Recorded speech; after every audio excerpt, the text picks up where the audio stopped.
Man, what is up, YouTube? I'm not gonna lie, man. I'm up early. Not up early. I haven't even showered yet. I just got back from working out and shit. Got my C4. And I see this.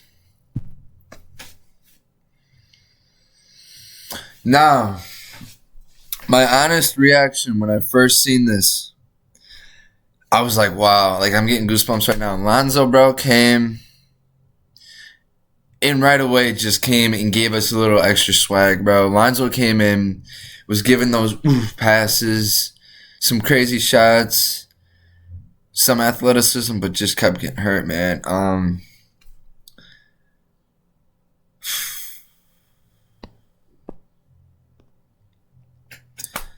Man, let's react to Yo, what's going on, Bulls report by Chat. Yo, what's going on? Chat Yo, what's Sports. going on, Here we go. When we bundle our home and auto, we save, and you just can't put a price on that. Boop.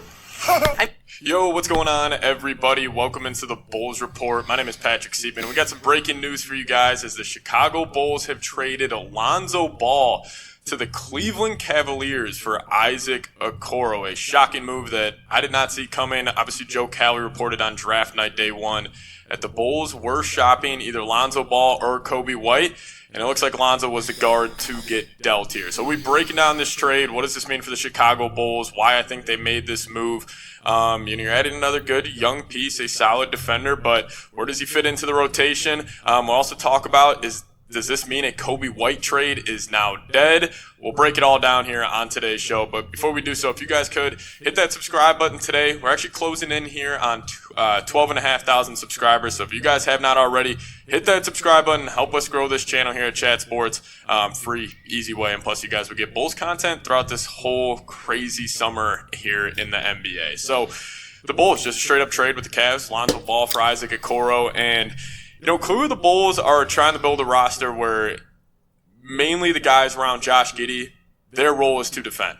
And, I'm not saying Lonzo obviously is not a good defender, but he's not the defender he once was. And Isaac Okoro, that is his Facts. calling card. That's why he's in the NBA. He's a solid defender. He's got good size. He's also 24 years old, and he's also a good athlete. So, again, the Bulls leaning into these players who can get out, run in transition with Josh Giddey. I mean, that's why they drafted. Not gonna lie, that was a big part of the Bulls. Last year when they made their little stretch or whatever, they were big on defense, and then those crazy passes from Giddey.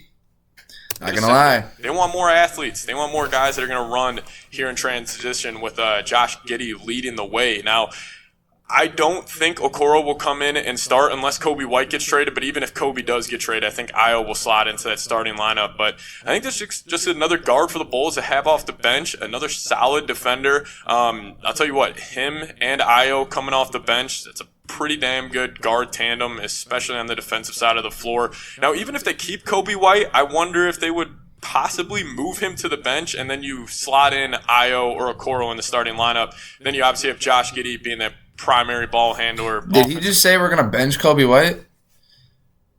Did he just say that? Bro, Coby White can drop 40 points a game, bro.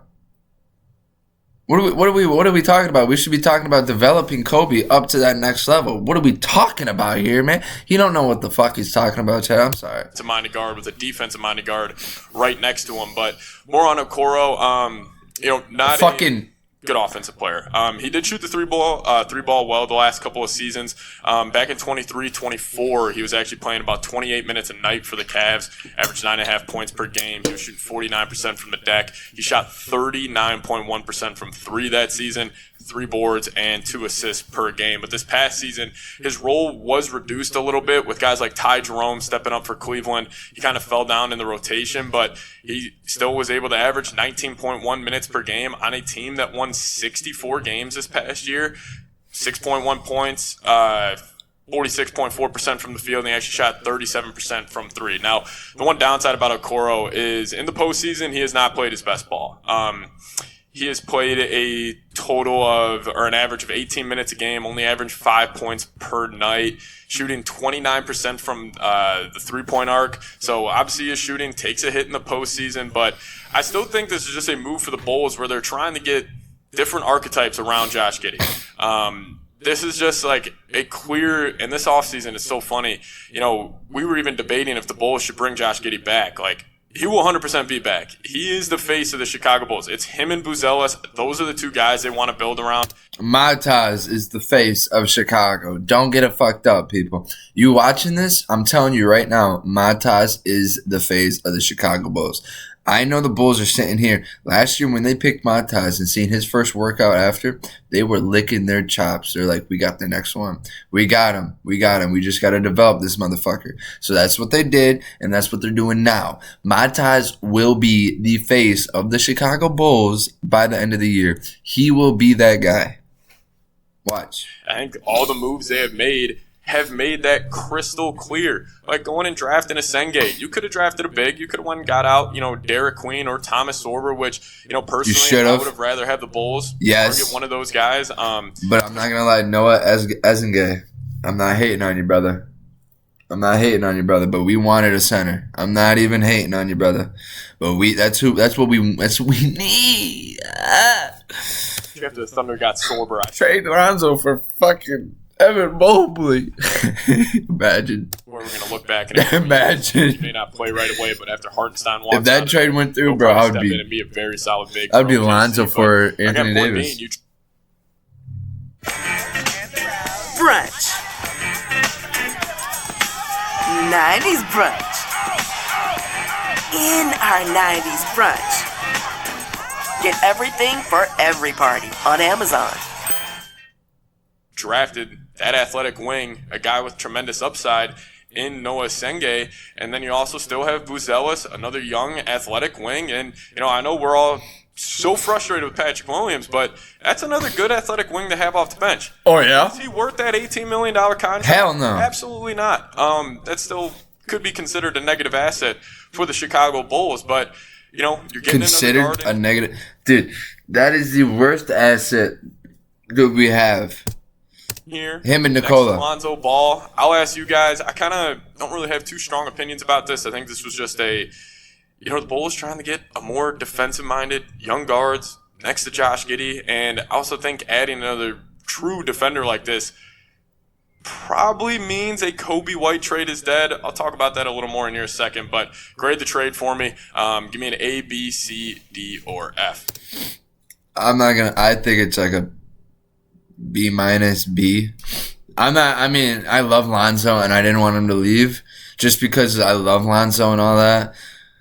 But like, dude, we need a big. Chicago, go get a fucking big, bro. That's all we're asking. Go get somebody 7 fucking foot. Please. That's all we are asking.